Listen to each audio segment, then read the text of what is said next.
ओम नमः शिवाय। आप सभी पर महादेव की कृपा बनी रहे। आइए श्रवण करते हैं महाशिवरात्रि व्रत कथा।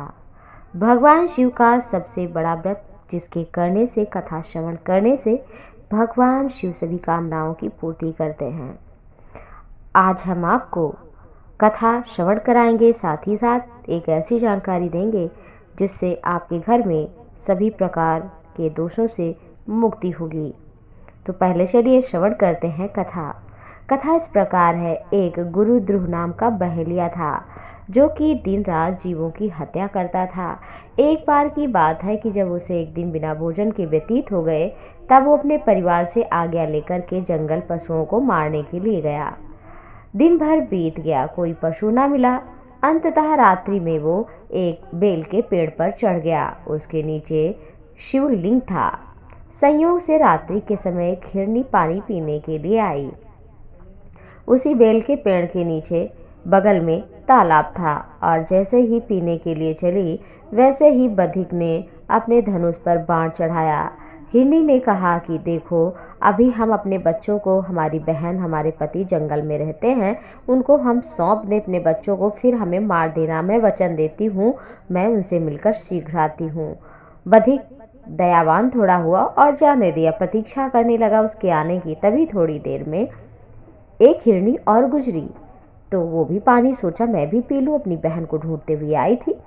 तो फिर उस बहेलिये ने, उस बधिक ने फिर धनुष पर बाण चढ़ाया। फिर क्या हुआ, जब पहली बार उसने धनुष पर बाण चढ़ाया था, तो बेल के पेड़ से पत्ते गिरकर नीचे शिवलिंग था उस पर गिरे। दोबारा भी यही हुआ। उसने कहा कि देखो, हम आए हैं अपनी बहन को ढूंढने, हम अपने बहन को, बच्चों को सौंप दें और उनके पति को, हम शीघ्र आ जाएंगे। और उसने जाने दिया। तीसरी बार स्वयं हिरण आया, तो फिर बधिक फिर मारने को उद्यत हुआ। हिरण ने कहा, उसके पति ने हिरनियों के, कि देखो, अगर तुमने 2 हिरनियों को छोड़ दिया है तो हमें भी छोड़ दो। मैं वचन देता हूँ कि मैं शीघ्र आता हूँ अपनी पत्नी से मिल करके।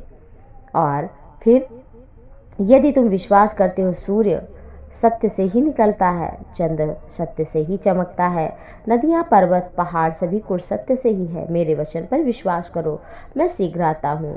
बधिक ने जाने दिया। 3 बार की उसके पेड़ के पत्ते बिल्व के शिवलिंग पर गिरे। और फिर जब तीनों जाकर के अपने जिस गुफा में रहते थे वहाँ मिले, अपने बच्चों को देखा, तो हिरनी ने कहा मैं जाऊँगी। हिरनी की बहन ने कहा नहीं नहीं, मैं जाऊंगी। हिरण ने कहा मैं जाऊंगा। बच्चों ने कहा आप लोग जाएंगे तो हम क्या करेंगे। फिर वो दोनों, हिरण और उसका पति, पीछे पीछे बच्चे भी सब आए। बधिक देखकर बड़ा प्रसन्न हुआ कि अभी तक भोजन ही नहीं मिला था, और अब इतने सारे भोजन एक साथ। फिर जैसे ही उसने बाण चढ़ाया, फिर सोचा कि देखो, मैं एक इंसान हूँ, मैं व्यक्ति हूँ, फिर भी मैं हत्या करने की सोच रहा हूँ। और ये देखो, परिवार के साथ एक दूसरे के लिए कितने समर्पित हैं, मैं कैसा हत्यारा हूँ। हाय, और धनुष बाण त्याग दिया, नीचे उतर कर आया। और जब उसके चौथे बार उतरने से, बाण को खींचने से, जो चौथी बार पूजा हुई थी, उससे भगवान शिव प्रसन्न हो गए। उसके हृदय में दया का भाव भर गया, और भगवान शिव 4 पहर की पूजा से 4 बार जो पत्ते गिरे थे, उस दिन शिवरात्रि का व्रत था, इससे भगवान शिव प्रसन्न हो गए और समक्ष प्रकट हो गए। भगवान शिव ने कहा कि जा तू तब तक स्वर्ग में निवास कर, त्रेता युग तक, और भगवान श्री राम, जब राम के रूप में भगवान श्री हरि आएंगे, तब तुम निषाद राजगु होगे, और फिर भगवान तुम्हारे सखा बनेंगे, और उसके पश्चात तुम्हें मेरी मुक्ति भी प्राप्त हो जाएगी। और हिरणों ने, उनके बच्चों ने, शावकों ने इस दृश्य को, भगवान शिव को देखा, तो वो तिर्यक योनि, पशु पक्षी के योनि को त्याग करके, देह को त्याग करके सीधे स्वर्ग को प्राप्त हुए। इस तरह से ये शिवरात्रि का महाव्रत पूर्ण हुआ। अब चलिए आपको बता देते हैं कि किस तरह से आपके जीवन में खुशी आए। आप जब भी जल चढ़ाने जाएं शिवरात्रि को, तो आप भगवान शिव का नाम लेते हुए चढ़ाएं। बिल्व पत्र जरूर चढ़ाएं। धन की कामना हो तो अक्षत बिना टूटे हुए चावल भी चढ़ाएं। हर चीज़ का अलग अलग फल बताया गया है। आप उस जलहरी का जो जल चढ़ाते हैं, उसको अपने पात्र में रख लें, भगवान शिव का नाम लेते हुए, और जब घर आएँ तो उसको जरूर छिड़कें। और नंदी की भी पूजा करें। नंदी के कान में, नंदी के पास, नंदी को स्पर्श करके, चरणों में प्रणाम करके अपने मन की कामनाओं को कहें, अपनी बातों को कहें और इससे भगवान शिव प्रसन्न होंगे और उनके मंदिर में दीपक ज़रूर जलाएं।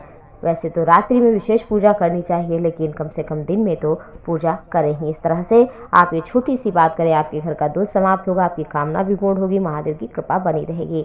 अधिक से अधिक आप नियम संयम का पालन करें, सत्य का पालन करें, भगवान के नाम का स्मरण करें। आप पर भगवान शिव जरूर प्रसन्न होंगे, क्योंकि आशु शीघ्रम तुष्यति इति आशुतोष। सबसे शीघ्र प्रसन्न होने वाले देवता जिनका नाम है शिव। ओम नमः शिवाय।